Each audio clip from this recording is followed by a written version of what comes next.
What's up, guys? Xenon Zero here. I wanted to make a quick video for some people on the cosplay subreddit that have asked me for some details about how I'm making my Zero costume. It's pretty straightforward, but I'll go over kind of everything that I have invested thus far in terms of time and ideas that I had that worked and what didn't work. And this might actually become a series that I'm going to work on, kind of showing the process and things as I go. So without further ado, I'm going to just kind of jump into it here, just kind of show off what I've got done thus far. I'll start with what didn't work, then I'll probably go on to what materials I have now that are working, and then the process from there, and I'll move on. So I hope this gives you guys some insight into how I'm working, and maybe gives you an idea of how to do what you want to do with any kind of, 3D models or armor that you want to create if you have, the idea to do so, but not really the know-how or, the direction on how to get to what you want. So hopefully this helps. So this is basically where I started. I don't have all of the pieces anymore, but what I did was I decided initially to make, cross-sections throughout the parts of the costume that I was going to create, and I used this is insulation foam that I found at Home Depot for a relatively inexpensive, low price. It wasn't too bad, and what I did was I made these little cross-section pieces, which I'll put down here on my desk, and I found this, which is a plastic chicken wire, and I just was gonna make a skeleton basically of all the pieces, but I soon realized that wasn't going to work very well for at least for the arm, so I kind of scrapped that idea. I did get pretty far on things like the feet and the leg, and what I did after I made the the skeleton here, as you can see, it's all it's all in there. I covered it with paper mache, and I had the intent to just use that. And it turned out, it's pretty solid on all the pieces except for this one, because I stopped after a while. And but I noticed it was, it's really hard to make a uniform shape multiple times with something that's as flimsy as all this. You see, it's pretty, it has a lot of give, and it just wasn't going to work. So that didn't work out too well. Plus, you can kind of tell on the leg here that I started, which is what this is, at least it's supposed to be. Let's see if I can zoom out here. Nope. It's as zoomed out as it's going to get. Put it on my chair. But it has a lot of, like I said, it has a lot of give. And I let this one sit for too long, and it kind of crushed itself. So that, again, not working, not going to work. And I also would have had to figure out how to do things like the bottom of the foot, which I can't really hold. There we go.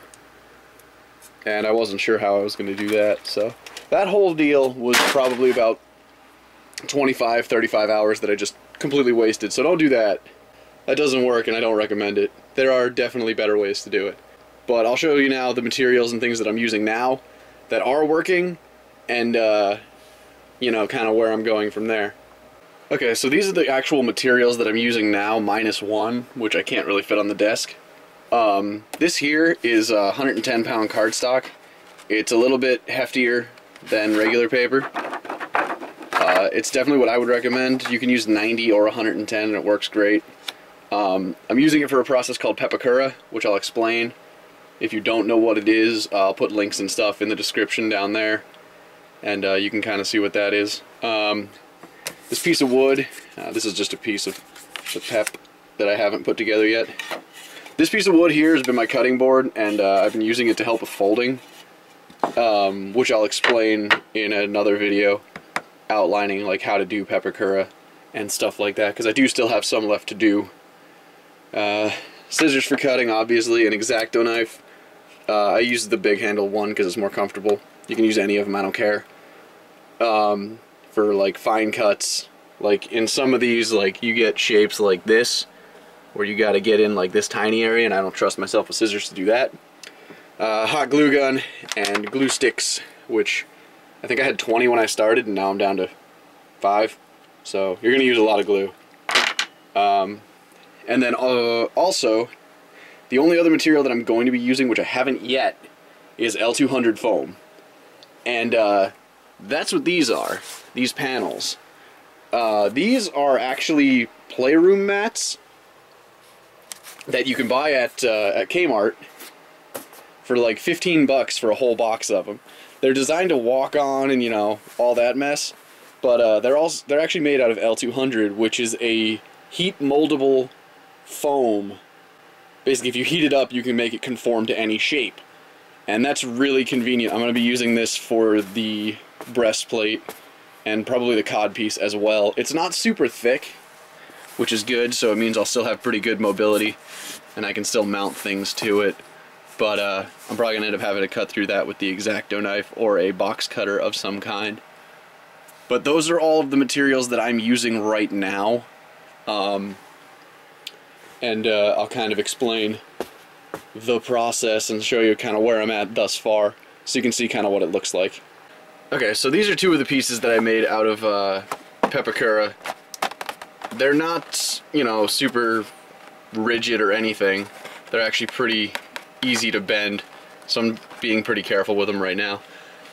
But basically, this is what you'll end up with when you make something out of Pepakura. You'll end up with a 3D shape made out of paper that's been glued together with tons and tons of glue in some places, and not a lot in others.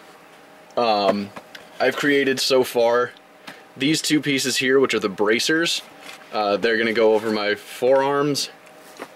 And then I've also created both legs, the helmet, and the pauldrons. And the pauldrons are the shoulder pieces. These are the only piece that's any different than just using Pepakura. The legs are all going to be, they're all pepped up right now, and I can go ahead and move on to the next step with those without too much problem. These pauldrons, I actually, whoopsies, luckily they're pretty durable. I actually already created these. These are made using that insulation foam and paper mache technique that I was working on. And since they're made with a rigid foam, they're already pretty dang durable. But I needed to seal the foam, otherwise when I went to actually do the next step, it would just fucking melt, and that'd be terrible. So yeah. Other than that, there's not much to be said. Things like this, I will point out, this piece and this piece are a huge pain. So if you're making any sort of, you know, armor or helmet or whatever like this, I do recommend taking your time. But yeah, it's all hollow, like you can see. And it's ready to go for the next step. I put LOL on the front, I don't know why, I'm stupid. But that's pretty much where this whole costume is at. I'm gonna be moving all of my work in the near future outside, because I have things to do that require, you know, that I'm gonna be dealing with fumes. That's what all this is down here. This is fiberglass resin. It's I bought a gallon of it. So we'll see how long that lasts, but that's going to be the next step that I do. There's not much else to say. The legs are probably one of the more complicated pieces that I've put together. If you make one of these costumes, I recommend doing like this piece and this piece separate, so that this is a solid thing. Otherwise you're going to end up with a big chunk out of it from like back here to up here, and it's just going to look like a mess if you start to walk. And you'll also have, you know, this will be kind of a mess. This is what it looks like down in through. There are still some gaps, as you can see, light coming through, that I need to seal up. Quite a few of them actually, but it shouldn't be too much of a problem. So that's kind of where I'm at. I hope this has been at least a little bit informative. If you have any questions or anything, feel free to post them in the comments. Send me a message on Reddit. I use the same username in both places.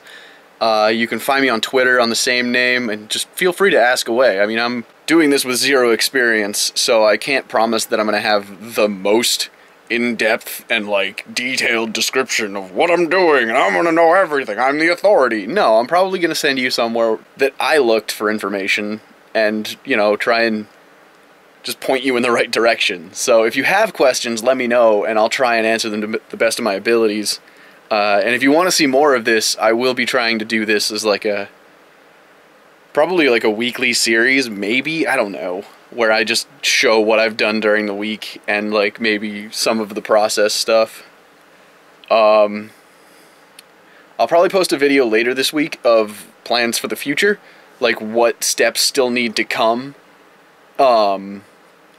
in terms of creating this costume. But I want to thank everybody for watching, and I do hope this answered a couple questions and helped point a few people in the right directions. So thanks for watching. See ya.